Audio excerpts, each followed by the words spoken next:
AIADMK 2 BJP ஒரு இடத்துல நிக்கிற அளவுக்குலாம் பிஜேபி இன்னும் வளரல. அதிமுக அவ்வளவு பலவீனமாவும் போயிடல. 55 கொடுங்க 60 கொடுங்கன்னு கேட்டதெல்லாம் ஒரு தகவல் வந்துச்சு இல்லையா? ஓரளவு நிஜம். கொடுங்க நாங்க பிரிச்சு கொடுத்துக்கிறோம்னு. அப்போ பிரேக்கப் கேட்டாரு நானும் சொன்னேன்.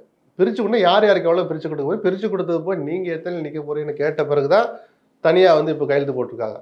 27ங்கிறது ஒரு 2 தரப்புக்குமே டீசென்டான நம்பர் நான் சொல்லுவேன். அந்த வகையில எடப்பாடிய பாராட்டலாம். 9 வருஷம் கழிச்சு டிடிவி தினகரனும் வந்திருக்காரு.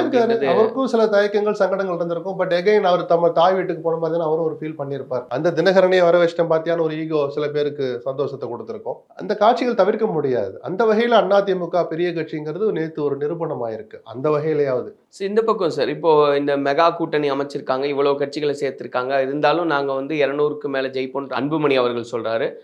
இந்த பக்கம் வந்து எடப்பாடி பழனிசாமி அவர்கள் 210 நாங்கள் ஜெயிப்போம் அப்படின்றாங்க.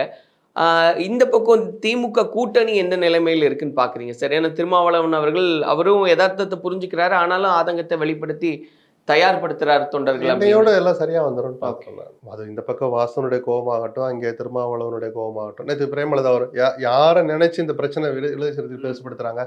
நம்மளை கேட்காம தேமுதிக எத்தனை இடம் சொன்னாங்களோ தெரியலையே, அவங்க ரெட்டை இலக்கம்னு வெளியே சொல்லிட்டு இருக்காங்களே, அப்ப நம்மளுக்கு ரெட்டை இலக்கம் அப்படின்னா அந்த ஒரு ஈகோ கலந்த நியாயமான எதிர்பார்ப்புன்னு வச்சுப்போம். நேற்று பிரேமலதா பொது வெளியில ஒரு விஷயத்தை ஒத்துக்கிட்டார். நாங்க விட்டு கொடுக்க தயார் அப்படி, கூட்டணி நலனுக்காக விட்டு கொடுக்க தயார்.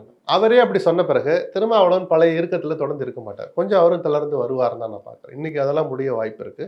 அதே தான் அதிமுகவில் போ ஜெகன்மூர்த்தி நேற்று வரலன்றாங்க. அதுக்கு வராமையா போறாரு? இப்போ என்ன தொகுதி நீங்க வாப்பா அப்படின்னு கூப்பிட்டு சமாதானப்படுத்த தானே போறாங்க.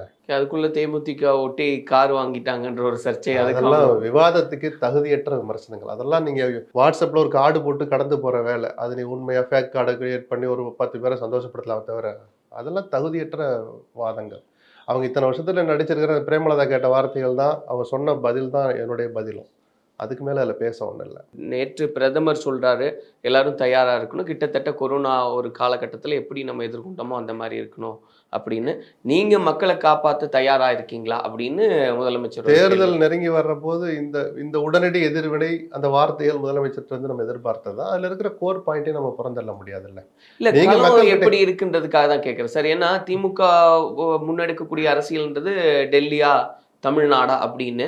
உண்மையாவே டெல்லியா தமிழ்நாடான்னு களம் இருக்கா, இல்ல திமுக அதிமுகன்னு இருக்கா, இல்ல தாவேகா அதிமுகன்னு இருக்கா, எப்படி இருக்கு களம்? இல்ல நான் தொடர்ந்து சொல்ற மாதிரி திமுக வெர்சஸ் அதிமுக தான். இந்த நிலைமை மாறி இருக்கா, என்னால மாறி இருக்கு அப்படின்னு நிரூபிக்க வேண்டிய கட்டாயம் விஜய்க்கு தான் இருக்கு. இல்லப்பா விஜய் இல்ல யார் வந்தாலும் களம் இனிமேல் கொஞ்ச நாளைக்கு இப்படிதான் இருக்கும்னு நிரூபிக்க வேண்டிய கட்டாயம் எடப்பாடிக்கும் இருக்கு. ஆட்சியை இழந்தோம் பிடிச்சு காமிச்சோம்னு நிரூபிக்கலாம். இல்லை எப்பவும் நாங்க தோத்தா கூட 2ஆம் இடம் நாங்க தானே ஒரு நிரூபிக்கணும். தேர்தல் முடிவுகள் தான் அதை சொல்லும். மோடி ஸ்டாலின் இடையான அந்த வார்த்தை போற பாத்தீங்கன்னா தேர்தலை மையப்படுத்தியதா தான் இருக்கு.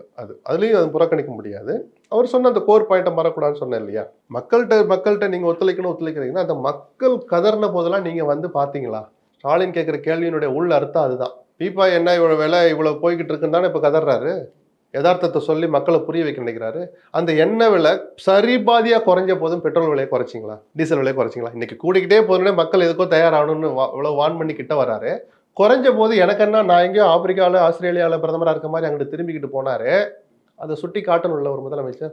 அதான் நீங்க மக்களை காக்க நீங்க தயாரா இருக்கீங்களான்னு கேட்கிற கேள்விக்கு பின்னால் இந்த கடந்த கால வரலாறும் பிஜேபியினுடைய இந்த அலட்சிய பார்வையை சுட்டி காட்டுற நோக்கமும் இருக்கிறதா தான் நான் பார்க்குறேன்.